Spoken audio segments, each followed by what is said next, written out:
Hello everyone, welcome to yet another session of the daily news analysis by SRIRAM'S IAS, where we take up the important articles featuring in the Hindu newspaper and break them down for our understanding from the UPSC examination point of view. Let's start today's discussion by taking the important articles. The articles which we've taken up for discussion, which feature in the New Delhi edition of the Hindu newspaper, are on our screens, and let's take up the first article for our discussion.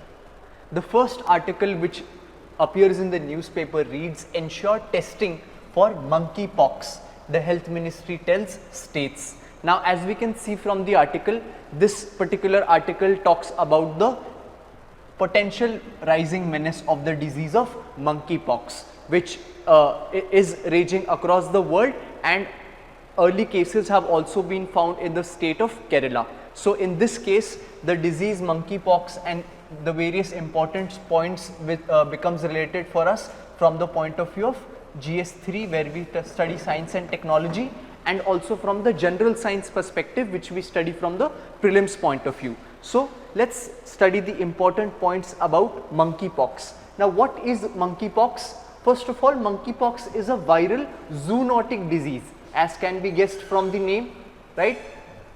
So, it is a zoonotic disease, which means that though that kind of a disease which is transferred from a other animal, that is called a zoonotic disease, and a viral disease means that the pathogen that causes this disease is a virus. So, it is a viral zoonotic disease that occurs primarily in tropical rainforest areas of Central and West Africa and is occasionally exported to other regions. That is why the origin of this disease is said to be in the tropical regions of Central and West Africa. So, from here this disease originates, and then it can via transmission travel to other countries. So, the monkeypox virus infection has been detected in squirrels, Gambian poached rats, dormice, and some species of monkeys as well. So, since it was found in monkeys, it is caused by monkeypox virus, a member of the orthopox virus genus in the family Poxiviridae. This is a family of viruses, and which virus particularly causes monkeypox? The monkeypox virus member of the orthopox virus genus.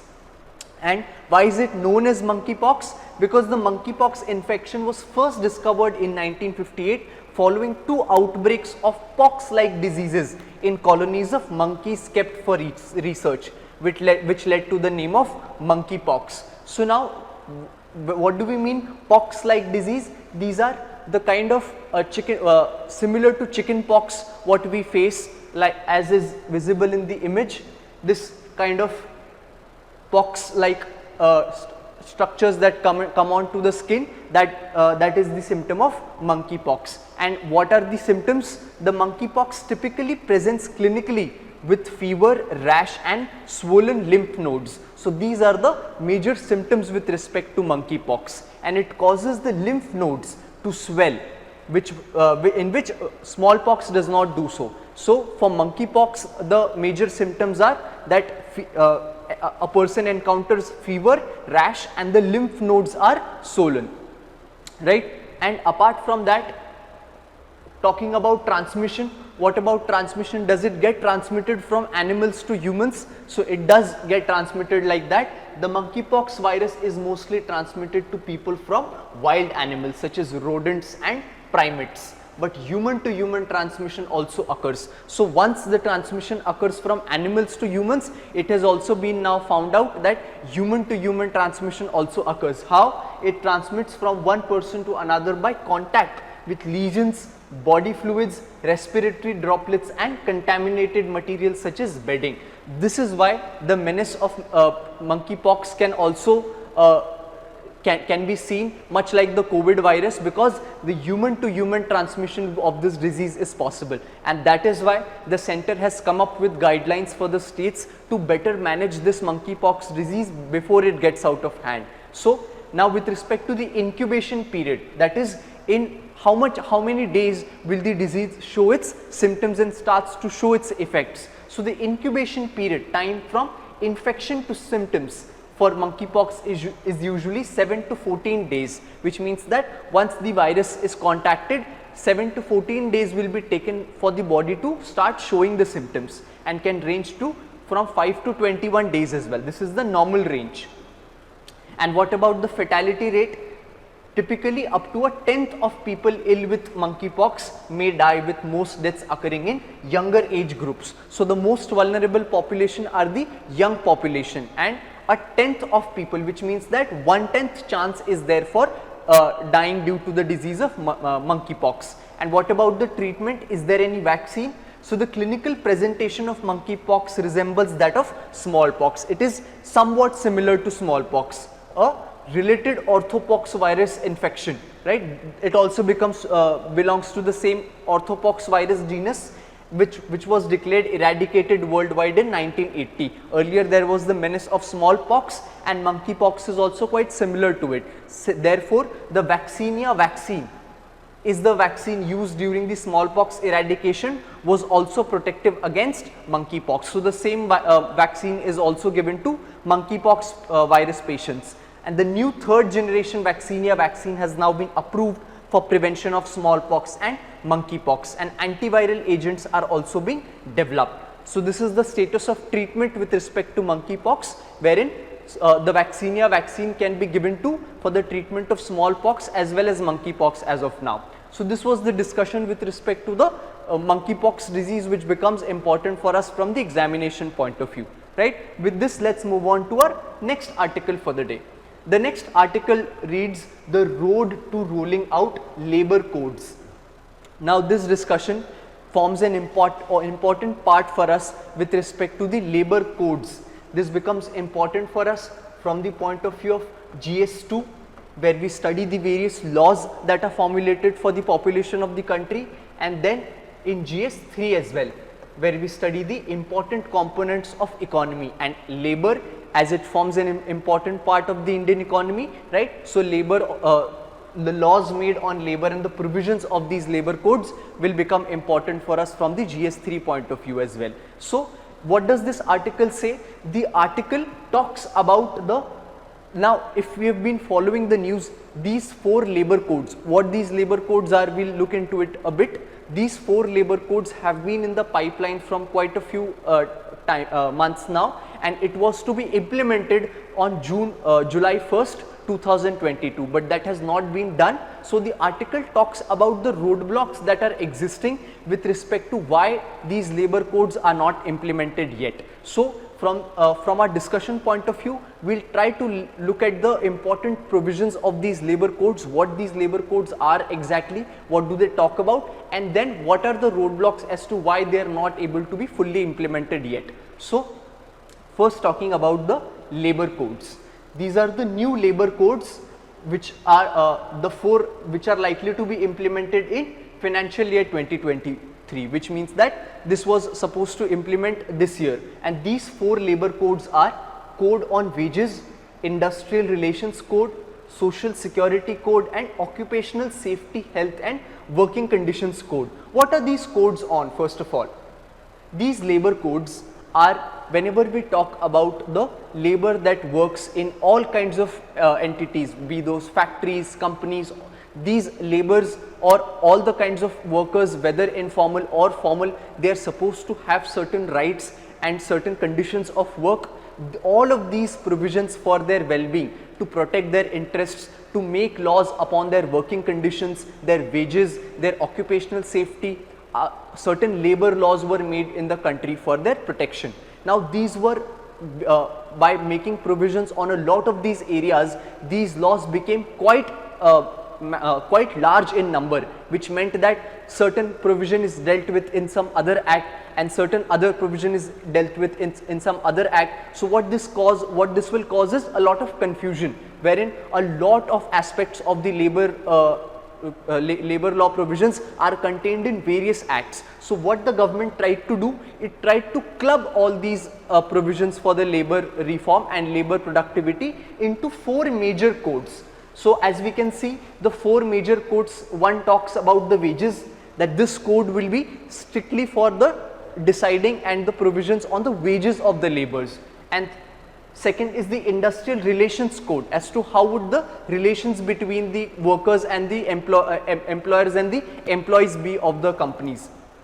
Third is the Social Security Code, which will talk about the social security aspects, about the Provident Fund and other kinds of protection that the formal and informal workers should get. So this would be talked about in the Social Security Code. And the fourth is Occupational Safety, Health and Working Conditions Code, which would talk about the favorable working conditions that should exist and the minimum standards of those conditions that should exist for these workers. So that would be the content matter of this particular code. So this is the objective with which the government brought out these 4 codes in order to lessen the burden of these many cumbersome laws. So objective was that these new labor codes are aimed at facilitating ease of doing business in the country and seek to replace 29 cumbersome laws by clubbing them under 4 major laws only. And the objective is to encompass over 500 million organized and unorganized sector workers and the 90% of the workforce which has been outside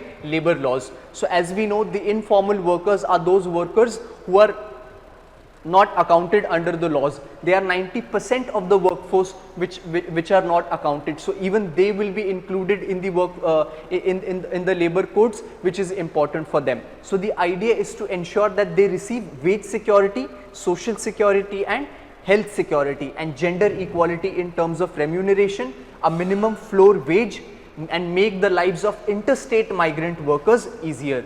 These are all the objectives that are stated to be achieved by these new labor codes. Now let's look at those let's look at the important features of these codes one by one and then deal with the issue of their current status. So first is the Code on Wages Act 2019. As we can see, it was promulgated in the year 2019 itself, but the implementation is yet to happen. So what is this code mainly talking upon? As we saw, it will decide upon the wages. So it removes the multiplicity of wage definitions that was present in various laws, which can significantly reduce litigation as well as compliance cost for employers. It regulates the wages and bonus payments in all employments where any industry, trade, business or manufacturing is being carried out. So it regulates the wages, which means that the central government along with the state government. Why?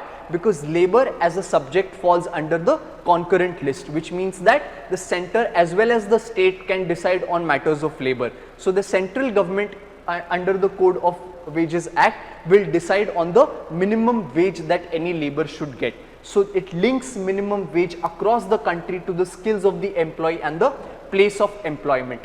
It simplifies the methodology to fix minimum wage by doing away with the type of employment. So regardless of the type of employment, the central government would be setting a similar minimum wage for all kinds of labor, and it seeks to universalize the provisions of minimum wages and timely payment of wages to all employees irrespective of the sector and wage ceiling.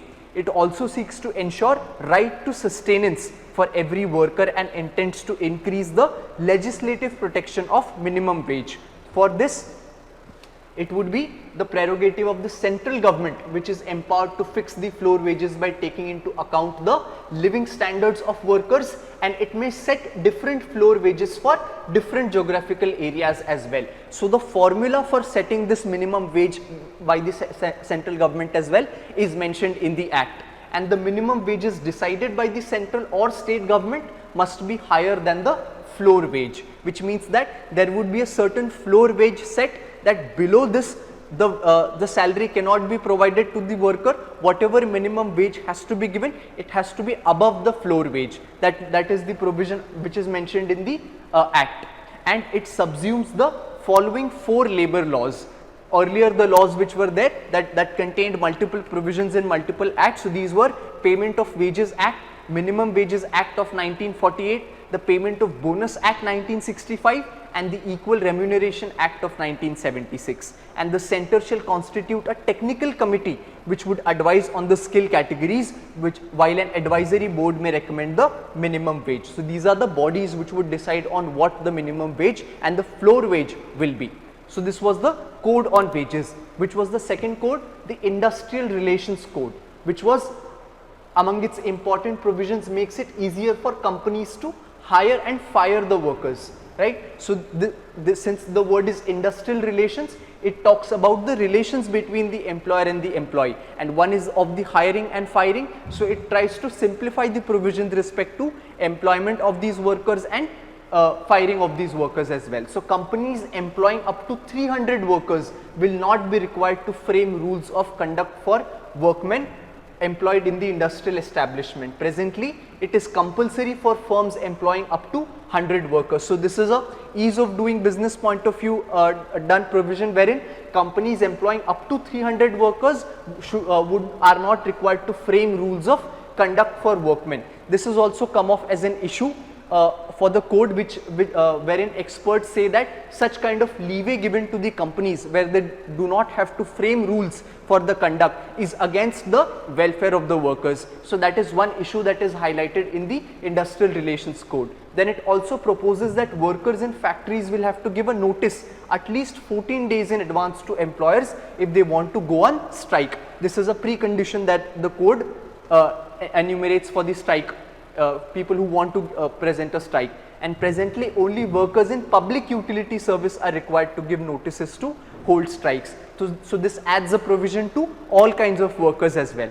And besides, every industrial establishment employing 20 or more workers will have one or more grievance redressal committees for resolution of disputes arising out of employees' grievances. So this code, in order to manage the relations, also mandates a setting up of a grievance redressal committee which would take care of the disputes that are arising among employees or the employer and the employees. And the code also proposes setting up of a reskilling fund to help skill retrenched workers, those workers whose skills have gone are not up to date. A reskilling fund is to set up to help them gain upskill themselves, right? Now this next code is the code on social security, which would take care of their measures of provident fund and their other social security benefits. So this will replace 9 social security laws, including maternity benefit, Employees Provident Fund Act, Employees Pension Scheme, Employees Compensation Act, among others, substituting these 9 laws in one itself. So the code universalizes social security coverage to those working in the unorganized sector as well. So this is the revolutionary step that the code has taken, wherein it tries to guarantee the social security benefits to the unorganized sector worker as well, which up until now was not available to them, such as the migrant workers, gig workers, platform workers, all of these workers who currently do not enjoy these benefits. Once the code on social security is implemented, they would also come under the ambit of availing any social security benefits as well. And for the first time, provisions of social security will also be extended to agricultural workers as well. And the code also reduces the time limit for receiving gratuity payment from the continuous service of 5 years to 1 year for all kinds of employees, including fixed term employees, contract labor, daily and monthly wage workers. So for all these workers, it reduces the time limit for receiving gratuity, which was earlier after 5 years that worker used to receive. Now after 1 year that worker will be able to receive this gratuity payment. So this was on code on social security. And the last is the occupational safety, health and working conditions code. This would talk about the how to ensure the favorable and certain standards of the working conditions. So it spells out duties of the employers and employees and envisages safety standards for different sectors, focusing on the health and working condition of workers, hours of work, leaves. It will decide on all of these topics. So it also recognizes the rights of contractual workers. It provides employers the flexibility to employ workers on a fixed term basis, on the basis of requirement and without restriction in any sector. And more importantly, it also provides for statutory benefits like social security and wages to fixed term employees at par with permanent counterparts. So it also mandates that no worker will be allowed to work in any establishment for more than 8 hours a day or more than 6 days in a week. Earlier this was 9 hours a day, it has now been done to 8 hours a day. And in case of overtime, an employee should be paid twice the rate of his or her wage, and it will be applicable to even small establishments which may have up to 10 workers only. So as we can see, this occupational safety and Health and Working Conditions Code decides on the working conditions such as the minimum working hours, on the overtime payments, all of these things. So these were the 4 laws. Apart from this, the code also brings in gender equality and empowers the women workforce, right? So it also takes care of gender equality, and for the first time it recognizes the rights of transgenders in the workplace as well, where it makes it mandatory for the industrial establishments to provide washrooms, bathing places and locker rooms for male, female and transgender employees. So this was our discussion related to the 4 codes. Now what is the problem as to why these codes once ready are not yet implemented? So as we saw in the discussion, the subject of labor forms a part of the concurrent list, which means that after the central government frames laws on it, it also forms a part on the state government to make certain rules and regulations. And currently not all states have made their respective regulations and rules on these laws, which is why it is coming as a big impediment as to why these laws are not still implemented yet. And apart from this, the other issues that also we talked about with respect to these laws, that are also quite in contention, and a lot of protests are also happening with respect to these issues pertaining to these laws, where it is said that these laws are not entirely favorable to the worker population and it exploits the worker population in some of its provision. As we saw, some provisions are good as well for the workers. So this was the discussion with respect to these 4 labor codes. Let's move on to our next article for the day. The next article which appears in the news reads, the debate about around the forest conservation rules. Now we had a discussion on the forest conservation rules a few days ago as well. In this article, the author talks about the crisis in detail and what are the implementation status of the Forest Conservation Act and what exactly are the issues which the opposition parties are having and what is the government stands on it. So from the examination point of view, what becomes important for us is to study about these forest conservation rules and the important provisions of these rules and what are the issues that are surrounding. So it becomes important for us from the point of view of GS3, where we study environment. So let's study about the forest conservation rules. First of all, what are the forest conservation rules? So these are the new rules of 2022 promulgated under the Forest Conservation Act of 1980.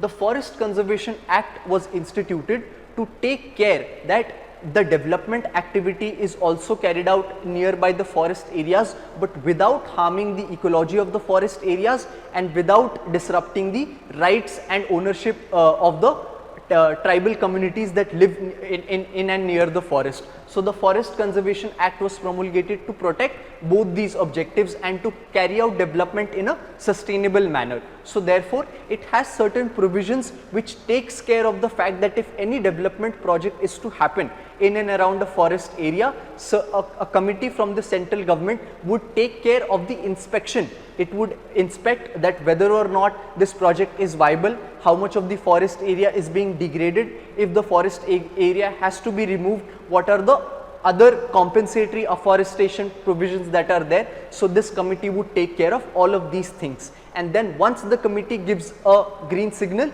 then the project can be carried out in or near the forest area. So the rules talk about the formation of committees, wherein an advisory committee would be set up which will do this task of reviewing, inspecting the work that is to be carried out.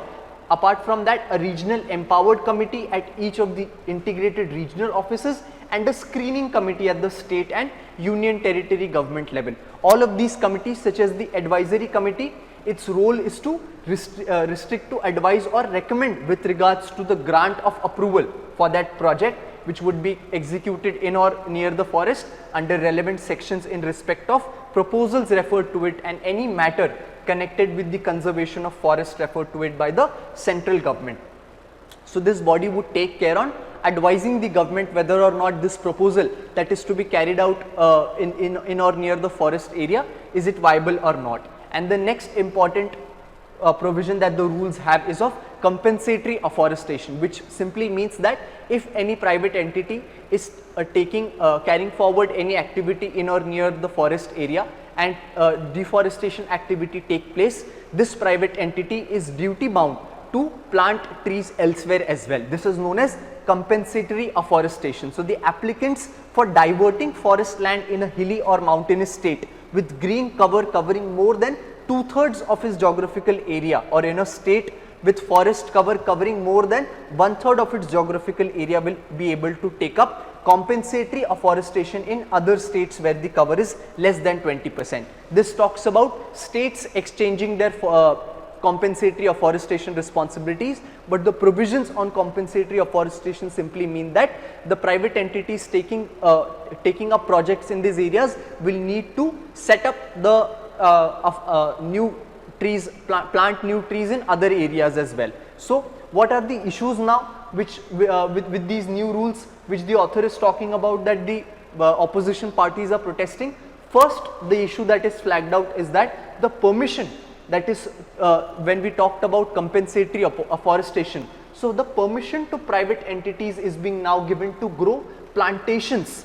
Like, so plantations, as we know, are not really forests. These are those kind of agricultural areas wherein cash crops are grown on a larger scale, like coffee plantation, tea plantation, rubber plantation. These are what we know as plantations. So, now under these new forest rules, permission is given to private entities to grow plantations in and around these forest areas and then sell them to these companies who would have to carry out compensatory afforestation to meet their compensatory afforestation targets. So, this is being touted as a big issue wherein it is said that just selling plantations does not amount to increase the real forest cover and does not amount to real afforestation.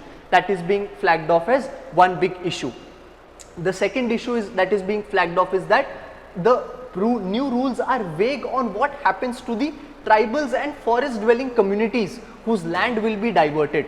When the land will be taken up for development, it will belong to some tribal communities. The rules are vague on what will happen to these rights. As such, they say that the consent would be taken of the tribal communities and then the project would be taken forward, but that consent is taken by the state government, and the new rules right now are very vague on their wording as to how the state government is to report the central government with respect to the consent that is taken. And earlier, when the Gram Sabha was the responsible body to give their consent, in the new rules the mention of the Gram Sabha one does not find. That is why the opposition is flagging of this issue as well, wherein what happens to the rights of the forest dwelling communities, that is also very uncertain. So, that becomes another issue for them.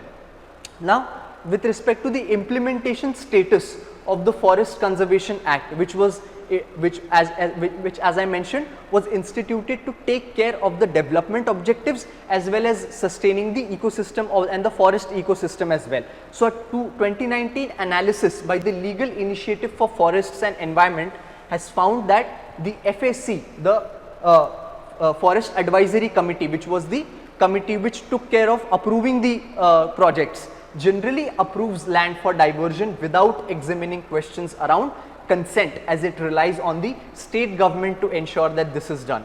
And in the first 6 months of 2019, of the 240 proposals that were considered for diversion of forest land for non-forestry purposes, 193 proposals were recommended, which means that out of 240, 193 were given a green signal and 40 proposals were deferred for later consideration and only 7 were rejected, which means that a large portion of the projects were approved, which means that these 193 proposals meant 9,220.64 hectare land of forest was diverted into activities for non-forestry purposes such as roads, railways, mining, irrigation and infrastructure and hydropower projects, which means that the majority area of forest was diverted into these kind of projects. So, this is the implementation status of the Forest Conservation Act, which we can use as data while we write our answers. So, this was a discussion with respect to the forest conservation rules,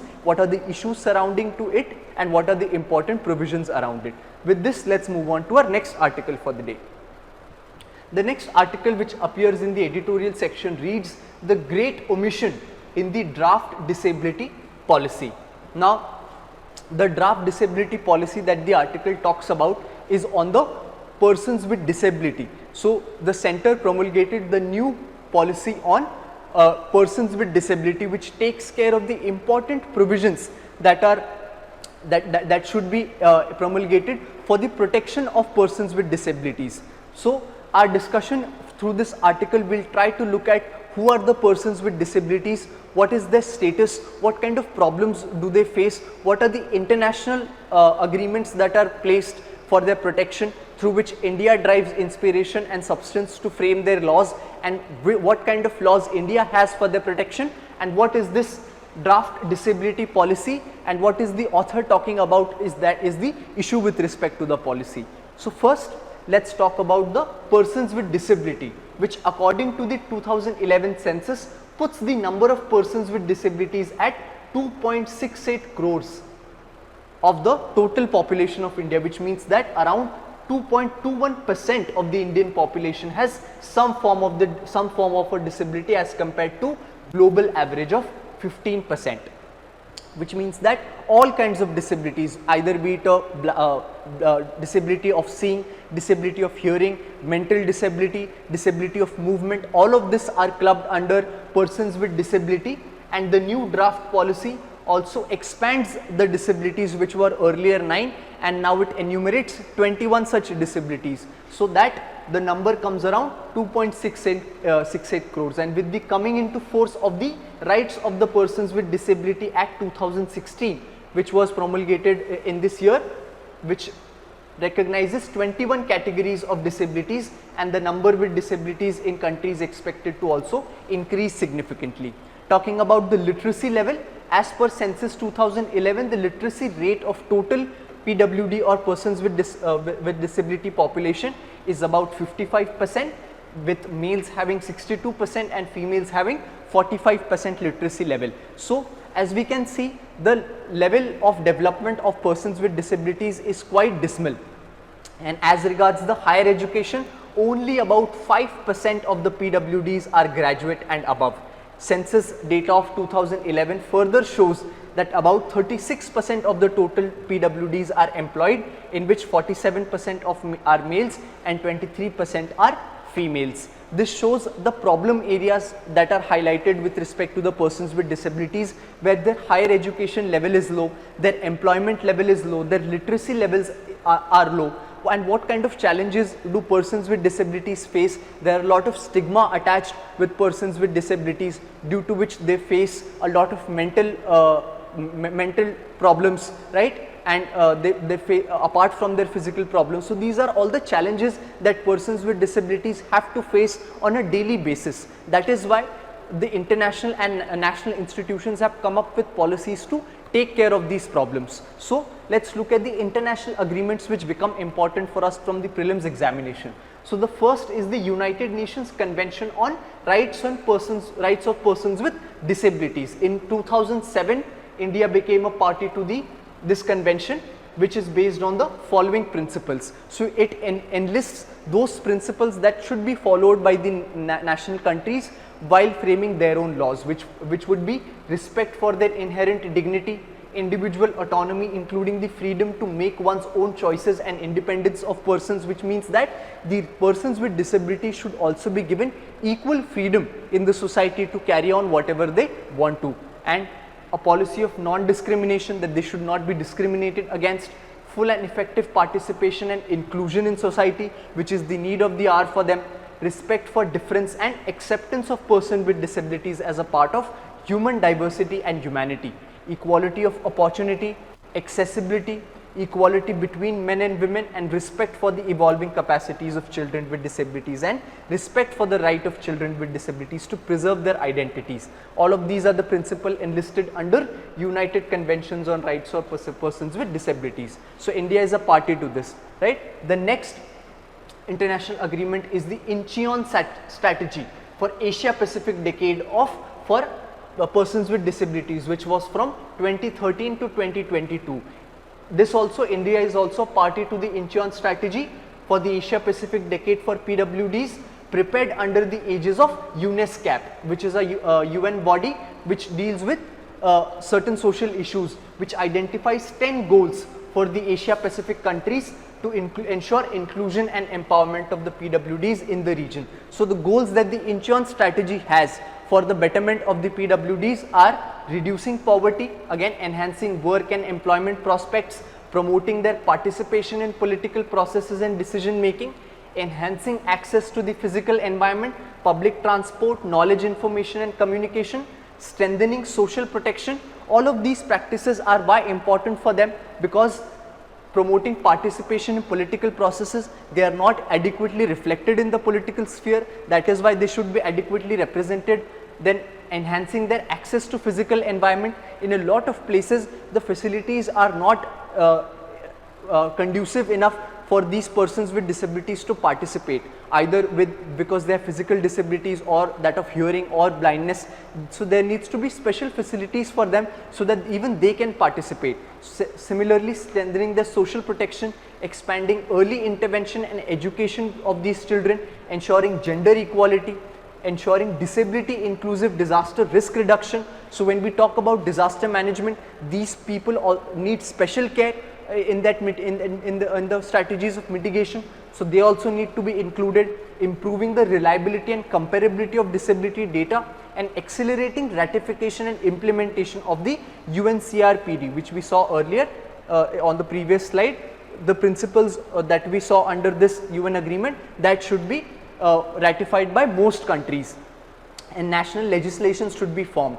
Based on these agreements, India formed its national legislation. So what are the legislations that are there in India? There are major 4 national legislations dealing with persons with disability. First is the Rehabilitation Council of India Act of 1992, then the National Trust for the Welfare of Persons with Autism, Cerebral Palsy and Mental Retardation and Multiple Disabilities Act 1999, and the Rights of the Persons with Disability Act 2016, which was the latest act which was promulgated to take care of the problems with the persons with disabilities, and the Mental Health Care Act, which talks about the mental health aspect of these people. And out of these, the first 3 legislations are dealt by the Union Ministry of Social Justice and Empowerment, the first 3, and the 4th one is dealt by the Union Ministry of Health and Family Welfare. So this becomes important to remember from our prelims examination point of view as well. Now coming to the national policy. The national policy for persons with disability, which is the center point of the article.